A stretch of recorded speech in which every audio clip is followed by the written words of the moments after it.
Hey guys, I'm Takiya. And I'm Amber. Welcome back to the Table Read.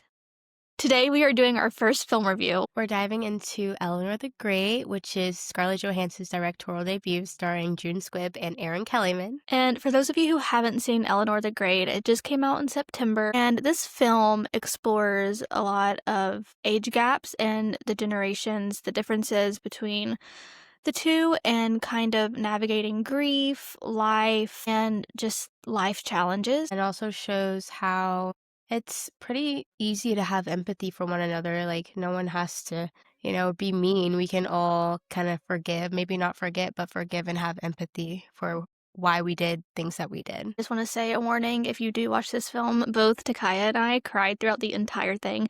And it wasn't even like a here and there. I'm talking the entire time. film. I was nauseous. I have not cried that hard watching something since Mark and Lexi died in Grey's Anatomy. The last thing that I watched that made me cry that hard was probably Maya's 51 Station. It And was I have brutal. yet to rewatch that episode ever since. And I will not. I can't. But I was telling Takiya, I was like, honestly, it's been, because I watched this back in September, I was like, I need a refresh, but I refuse to watch it again because it was that emotional. if you follow me on TikTok, you definitely saw my posts, and I was literally breaking down with background music. Like, guys, when I tell you this film, there were so many amazing moments. The acting, it felt so real. Like, it didn't even feel like I was watching a film. It felt like I was it felt like I was a fly on a wall happening, like watching it happen in real time. I will say one thing I really liked about this movie is because most of the time when you're watching films, there's always like an end goal. And with this one, there really wasn't. I wasn't, what's going to happen next. I wonder if she's going to overcome this at the end, because the film is just about the journey. And I really enjoyed just letting it breathe. It was definitely one of those films that you could just kind of go with the flow and just watch it all unravel. And there was never a point where I was not entertained and not bored. And it's not an action film or anything. It's very heartwarming. I watch a lot of shows that are full of action. So this was definitely a bit of a change for me film-wise, and I enjoyed it, and I would definitely watch way more films like this. This film deals with grief in various forms. How effectively do you think the movie handles aging and the emotional challenges that accompany it? I think this film handles aging very well, coming from someone who's been able to watch her grandparents age and now watching her parents grow older. I was able to put myself in my grandparents and my parents' shoes and really able to see how lonely aging can get. Like, obviously, we all eventually die, and when we lose the ones that we're close with, the ones that we love, you're kind of just like, what's next? And I think Eleanor the Great really, really tied that all together really well, and it kind of just showed what it's like, I guess, to go through it not only in real life, but also in your head personally. Yeah. Watching this film just reminded me a lot of when you go out to eat and you see old people eating alone, and it makes me so sad. And also, I see so many videos on the internet, especially TikTok, of people who have elderly neighbors that will come to their Ring camera just for the littlest things, but it's because they're lonely. Like, maybe their spouse died, or they don't have any family. Like, maybe they do have a spouse, but they don't have any kids, and their neighbors have kids. A lot of the stuff I see is elderly neighbors going over to give their kids stuff, or those sorts of things. And it just makes me like you were saying, it puts into perspective, the older you get. I saw this thing and it was it's everybody's first time living. It's our first time living, but it's also our parents' first time living, our grandparents. And I think we all just need that human connection, especially as you are getting older and everybody else is kind of just getting their start in life and you feel left behind. And I do think that's a lot of what Eleanor was feeling, was, her daughter and her grandson had their life. And then her best friend had just passed away. And when she met Nina, that was her first, I think, true human connection that she felt since her friend died. And I think it really showed kind of how that relationship had an impact on her. And she wasn't as lonely whenever she had met her, or whenever they became friends. It's kind of funny and so strange how the world works, because you have a whole family and you can still be close with a stranger you meet, closer to with a stranger you meet on the street at the JCC. It's just so crazy how the world works. I mean, we met at an event, and here we are a year later having a podcast together. It's just so crazy how the world works. For them, they found the connection through grief, and it's just so funny how, like, the little I mean, not that grief is little, but, like, things like that can connect you to people like us, like you were talking about, we met because of a TV show, and Yeah. here we are, and now we are, like I mean, we still obviously love that show, but, like, we have so many different Mhm. things that, like, connect us, and I think that movie did such a good job at showing, like, all of their similarities, but they were connected because of one thing, which was grief. How does Eleanor the Great portray the nonlinear nature of grief? And do you think it offers a realistic portrayal of how grief evolves, or does it kind of imply that grief has a final endpoint to it? Grief definitely does not have a final endpoint. Mhm. I will say you could see the grief between two different perspectives. You had Nina, who was grieving her mom, and then Eleanor, who was grieving her best friend. And there's definitely, I feel like, a difference in how you process grief with your age. Nina obviously wanted to tackle it head on, and then Eleanor was more, she just wanted to tell her friend's story, almost like she didn't want her friend to actually die. So I feel like Mhm. that's why she did kind of take on that persona. But also, like, grief is it's very wishy-washy. So I experienced grief for the first time when I was 12. Me And too. then twins. Twins. And then the second time whenever I was 21. And, like, the difference in the way that I processed both of those, because when you're 12, you don't like, your brain is still developing. Like, I Yeah. think I was in such shock that I didn't even like, I just, like, as I've gotten older, realized, like, "Oh, maybe I should deal with that because it's affecting my life now." And then whenever I lost the person at 21, it was, like, completely different in the way like, I was so much more aware of, I guess, what was going on whenever I was that age, and you can definitely see, like, the difference in how both of them cope with things, because I feel like Nina's at the age that I was whenever I lost the second person, and Eleanor, now that she's older, she's been through life, I feel like Nina was more of a like, that was probably the first person that she'd actually really lost, whereas Eleanor, Yeah. the husband was gone. So she'd kind of already experienced that as an older age, but it definitely grief does not end, and it's so weird. Like, It is so but weird. I will say, like, whenever because I used to get so mad, people would be like, "Oh, well, it gets better with time," and I'd be like, "How?" But, No. like, it so does.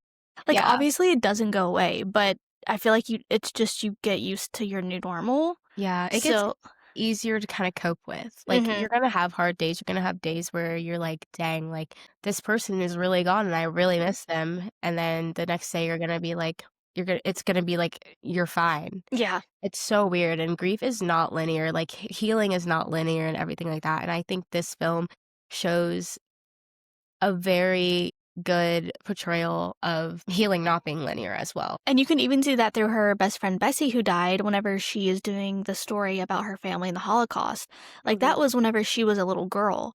And even to that point, whenever she's in her 80s, 90s, whatever, talking about it is still extremely hard because she's still going through that grief. So that just Yeah. shows, like, I mean, obviously, I think everybody in their life is going to experience it at least once.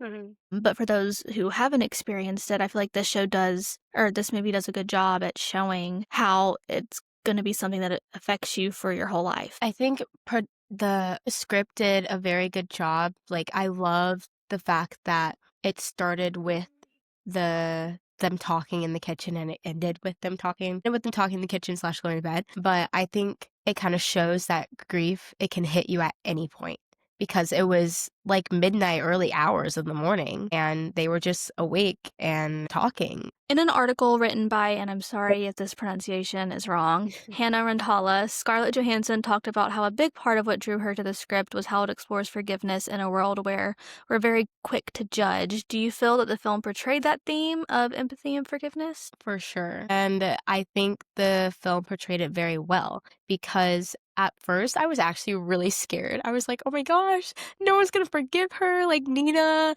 and Eleanor are never gonna see each other again. Eleanor's gonna die and Nina's gonna be sad and all this stuff. But I think it showed how you can go through something. You can be upset at the person. You could take space from that person and then you can kind of reunite in a way.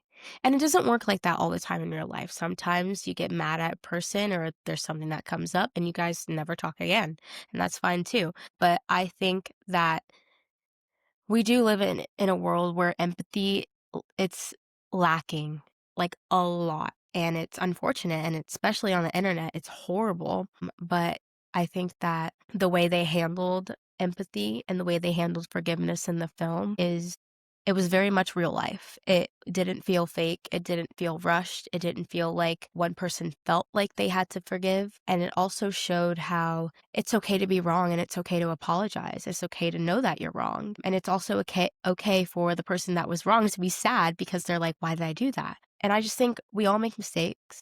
Everyone makes mistakes, literally. Everyone has those days, you know? Hannah Montana. In Montana. I feel like too, going off of what you said about them forgiving Eleanor for lying, whenever her family called her out, which I felt it was very wrong that they I did that thought in it front was of everybody. also wrong.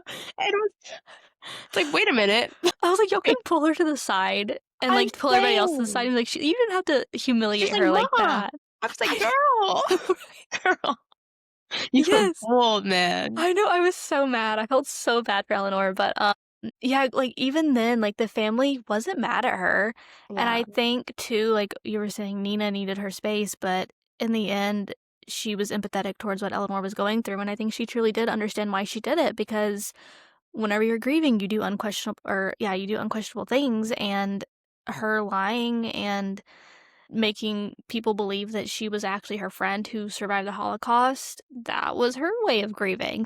And I do think, like I was saying earlier, she did it in a way to keep her friend's memory alive because her friend was, like, the whole film throughout it is her friend telling her the story of her family and how she escaped. And I think Eleanor realized that she's the only one with that story now. So it's kind of, she feels like maybe it's her responsibility to share that because her friend no longer can.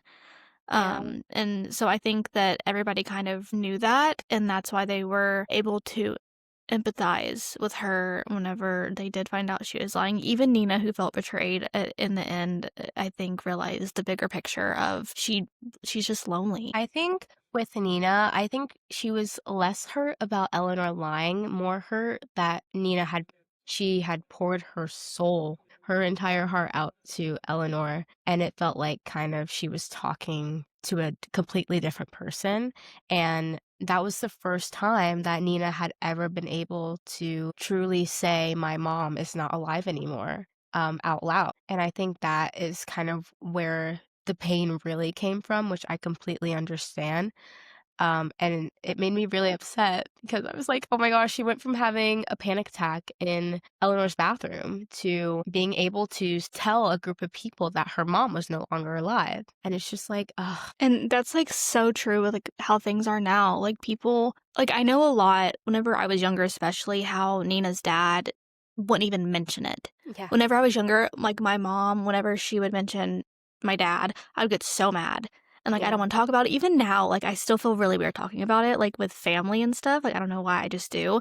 But back then, I would just shut it down immediately, get mad. Now I'm, like, more open to it, and then as Nina kind of, like, came to terms with it a little bit more, she was able to open up. So I do think that's something that they had in the film that was like showing two sides of things, like someone who's just like, let's forget it happened, and someone who was wanting to confront it head on. I think that's something that the writer and Scarlett did extremely well. Then you also have Nina's dad's point of view to where he's also someone who was just like shutting it down. He never mentioned her mom anymore. And I think that her dad was inspired by Nina from her speech talking about her mom to then talking about it on the news broadcast. I loved that scene. I was really scared when he sat down. I I was like, was oh God. Then he like basically like shed light on the story, and I was like, that's so sweet.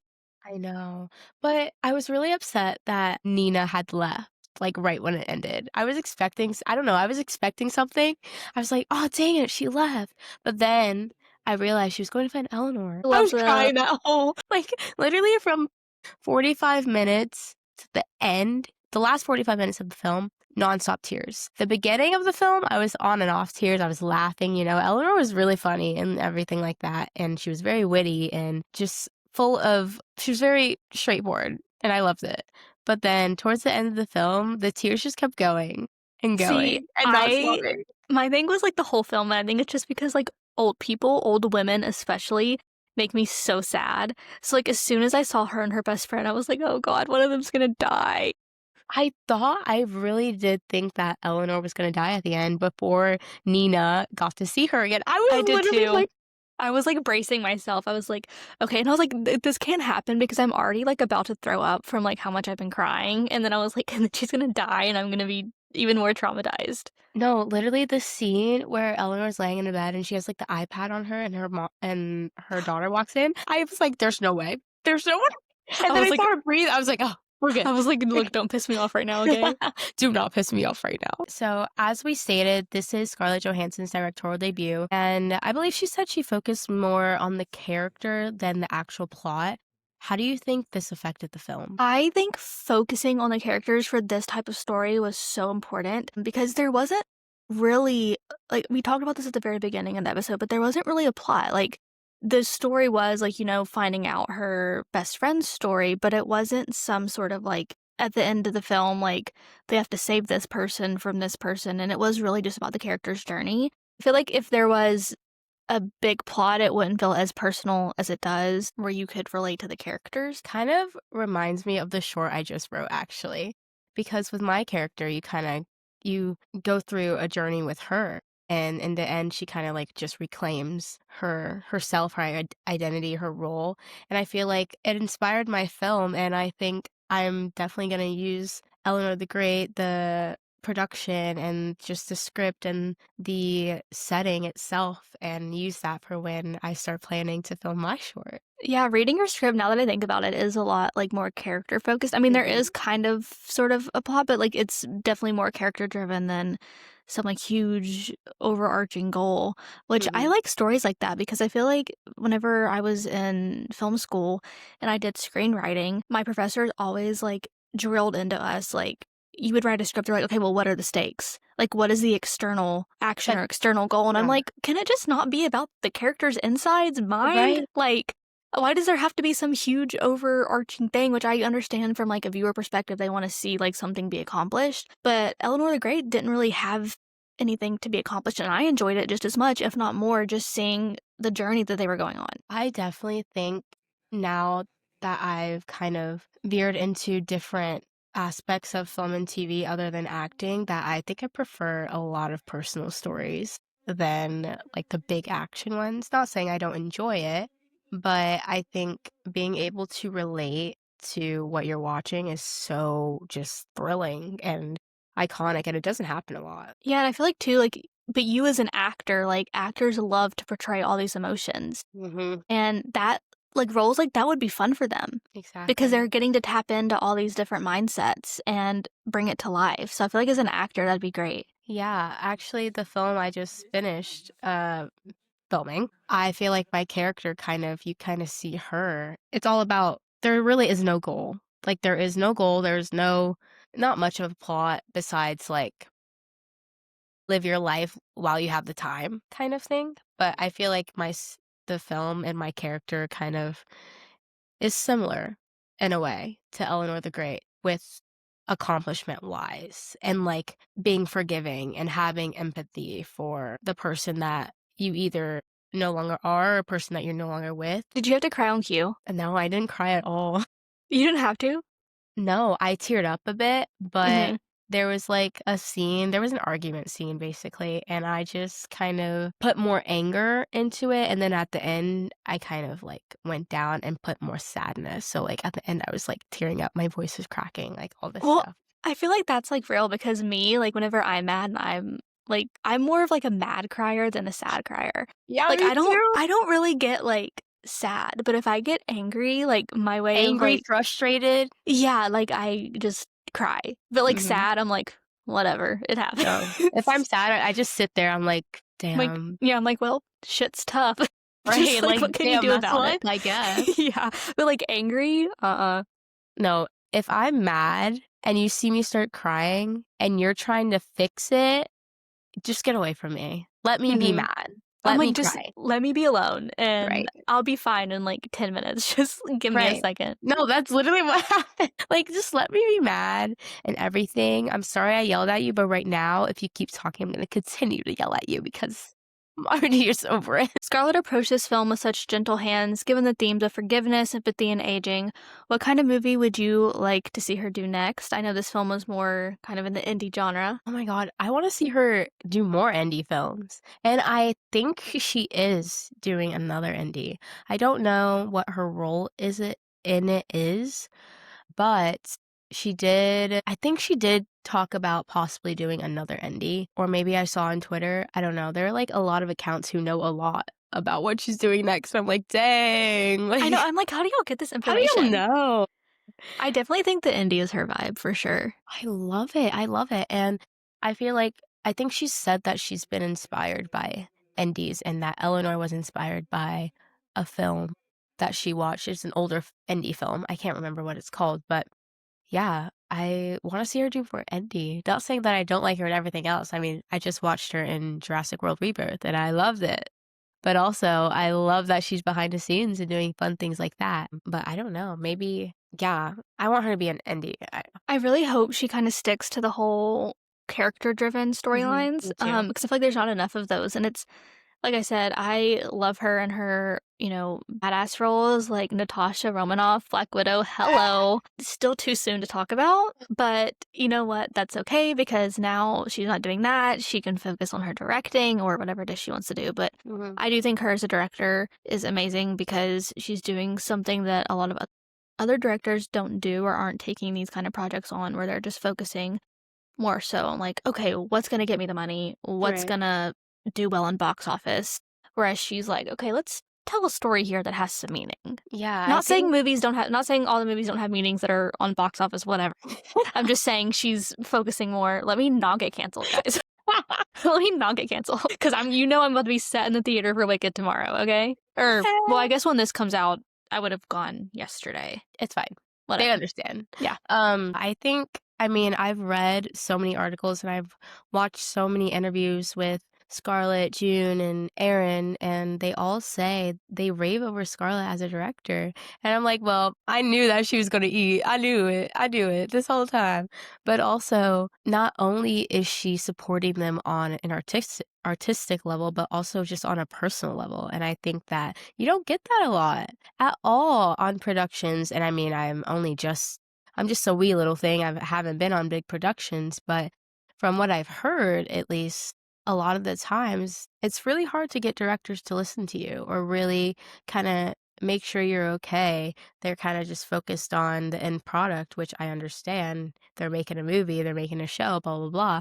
But at the same time, actors and everyone, producers, the crew, we're people. Everyone's a person. And I think Erin and June definitely raved over Scarlett, making sure that they were okay all the time they were filming and just kind of being there when they needed her, which is awesome. And I mean, I had no doubts. So I know, I love them, like, as a trio. I feel like still today, like, the movie's been out for 2 months, it's been wrapped for however long, and I still am seeing content of them together. And I'm like, yeah, I love that.